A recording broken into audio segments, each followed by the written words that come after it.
Épisode 1. L'énigme de la porte dorée. Le soleil se couchait lentement sur le village de Naya. Les feux de cuisine crépitaient, les tambours résonnaient et l'odeur du ragoût flottait dans l'air. Mais Naya ne faisait pas attention.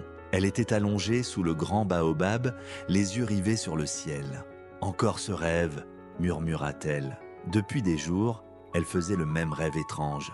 Une porte dorée gravée de symboles inconnus et une voix qui l'appelait. Ce soir-là, alors que la brise nocturne caressait son visage, ses paupières devinrent lourdes. Et lorsqu'elle ouvrit les yeux, elle n'était plus sous le baobab.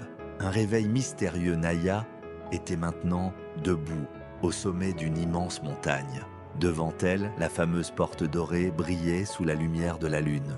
Puis, une voix grave résonna derrière elle. « Tu es enfin là, Naya !» Elle se retourna d'un bond. Un vieil homme vêtu d'un manteau en peau de lion se tenait là, appuyé sur un bâton sculpté. « Qui êtes-vous ? Où suis-je » demanda-t-elle en reculant.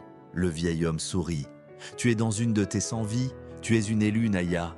Chaque nuit, tu vivras une nouvelle aventure.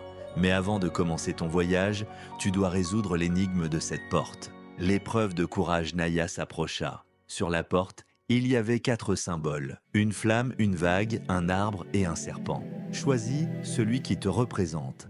Elle réfléchit. La flamme était puissante, la vague fluide, l'arbre solide et le serpent rusé. Elle posa la main sur l'arbre. Brusquement, le sol trembla. Un rugissement terrifiant résonna. Un lion noir aux yeux rouges surgit devant elle. « Tu n'es pas digne d'ouvrir cette porte !» gronda-t-il. Naya sentit son cœur s'emballer. Elle avait peur.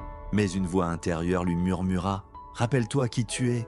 Elle prit une grande inspiration et regarda le lion droit dans les yeux. « Je ne reculerai pas. Je suis Naya et je découvrirai la vérité. » Le lion bondit, mais avant qu'il ne l'atteigne, elle fut enveloppée d'une lumière dorée. Le premier pas vers son destin.